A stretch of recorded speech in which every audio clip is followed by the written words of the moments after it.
And just like that, DC Comics is interesting again.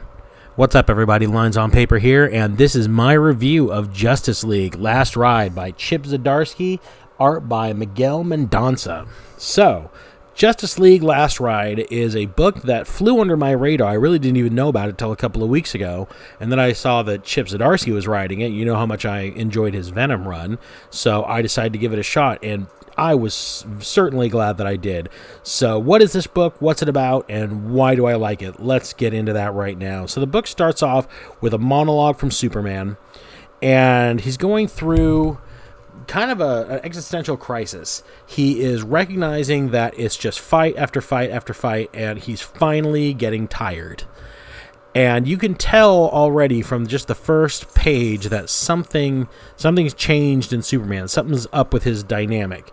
And then the story fades to him talking to Lois and kind of trying to have a normal moment with her, and she just really wants to know what she can do to help. And it's very clear to her that there's nothing she can do to help other than to be there for him. And right as they're kind of sharing a moment, Superman gets an alert, and it is time to assemble the League. But not all is right with the League. We get to the Watchtower, and we see Wonder Woman as the first to arrive, second by Flash. And Flash comments how nobody's been in the Watchtower for quite a while, and there's not really any food left other than what's in the stores that doesn't really go bad. And it's becoming very quickly that the Justice League, for lack of a better term, is broken. Something has happened to the team and has left them very fragmented. And not only fragmented, they aren't even happy to see each other. This feels like a family or a group of friends who are coming back together due to some kind of an obligation, not because this is something that they choose to do or people that they even choose to associate with. So right as that tension starts to build and we get a few puzzle pieces of maybe what happened to break the League, the Lantern Corps shows up, or at least the Lantern members of the League. And who do they have in tow but Lobo? So Lobo is now the most wanted man of the universe because he's killed the new gods. And he's going to stand trial by the new Association of Planets, or League of Planets. And the Lanterns are charged with keeping him alive until his trial date comes. And we find out, besides the League being broken, the Lantern Corps is no more. The Oa is destroyed, the Guardians are gone, the Lanterns have fallen. There's nothing left of the Lantern Corps other than a few ragtag members with what's left of their power rings. And they've come to Earth and want the League's protection because they have an idea. They want to reestablish the Lantern Corps, making Earth's moon the new Oa. The Lantern Corps being so close to Earth would also render the Justice League no longer necessary, especially since they've disbanded. That's not a bad idea. But the brokenness of the League starts to come more into light, and we find out that not only is the League broken, but the Trinity of DC, Batman, Superman, and Wonder Woman, their relationship is damaged, possibly beyond repair. And it's not just a question of whether or not the League are going to help. It starts to becoming whether or not the League can actually even work together and function at this point. Their problem goes that deep. And they refer to a crisis, some mystery event that has fragmented them. We do learn a bit more of the detail about what that is that has broken them, and I don't want to spoil everything, so I'm going to go ahead and leave that for the reader.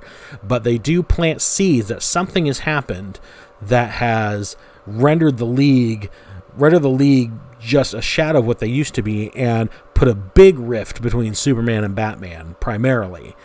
These two men can barely stand to be in the same room together, let alone work closely together as to accomplish a mission and to help the Green Lantern Corps. But they realize that this is for the better good, or for the greater good, so the League minus Batman agree to help. Batman basically says, I've got better things to do in Gotham, and intergalactic politics isn't my thing, and he leaves.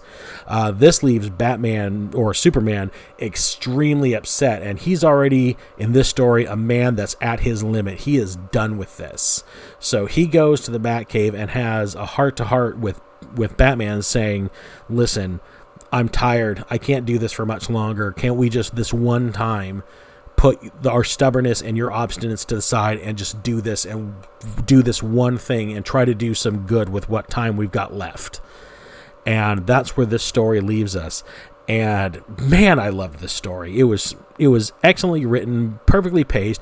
It gives you so many hooks. It gives you enough information to where you know what's going on. You understand the depth of what has hurt the League, but at the same time, you don't know the details behind it. You don't know what led to it. You don't know why they're blaming each other the way that they are, because it becomes very clear that Batman and Superman each blame each other for what happened to wreck the Justice League. Then you have the problem of that the Lanterns are brought to their doorstep. You've got a Lobo in chains who needs the League's protection so that he can face trial for a heinous crime. And then there's the question of, even if the League decide to put their differences together, are they so damaged that they can even be good anymore? And those are the questions that are raised in this comic. And it is very well done. Great character moments, excellent writing, terrific artwork throughout. And reading this and juxtapose it to all the DC Future State and everything that we've been treated to the last few months, I have to say, while I found the Future State interesting, I liked some of the characters. I'm excited that a couple of them are hanging around. I'm not too thrilled with some of the other ones that are going to be hanging around permanent, it looks like. Nothing hooked me like this story did. Nothing drew me in. Nothing really made me want to read more than this story that I just finished.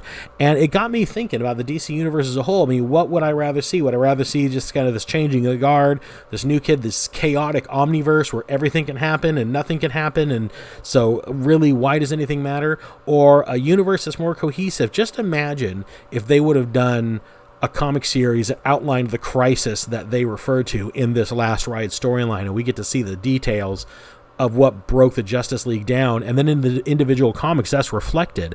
We maybe would have an inexperienced group of characters having to fill in for the Justice League because the old vets just can't do it anymore because they can't stand each other because of what happened. You'd have Superman and Batman not quite at all-out war with each other, but to the point where they are just shy of adversaries to each other. They stay out of each other's way and stay out of each other's cities, but a world where Batman and Superman can't coexist, that's an interesting DC Comics to me, where Wonder Woman is caught in the middle. Who does she choose? Is she going to side with Batman and his view of how things went down, or Superman and his view? And where does she come in all this? And then the rest of the League having to fall in one camp or the other, or just neither, and leave both of these two men just to be broken in their cities. This is an interesting story to me. This is what I want to see from my DC Comics. And I would have loved to have seen this to be more the direction than the Future State and the Omniverse that we're being treated to now. But that's my opinion. I kind of want to know what you guys think. Did you read Last Ride? Do you want to check out Last Ride? Is this something you'd want to be interested in? Or are you more interested in the Future State and the new characters that are being brought in?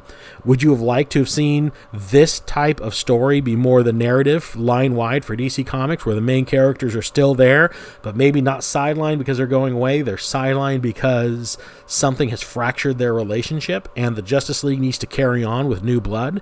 Let me know in the comments below what you think, and while you're down there, please hit like and subscribe. It really helps me out, helps the channel grow, and I will talk to you in the next vid. Thanks so much. Bye.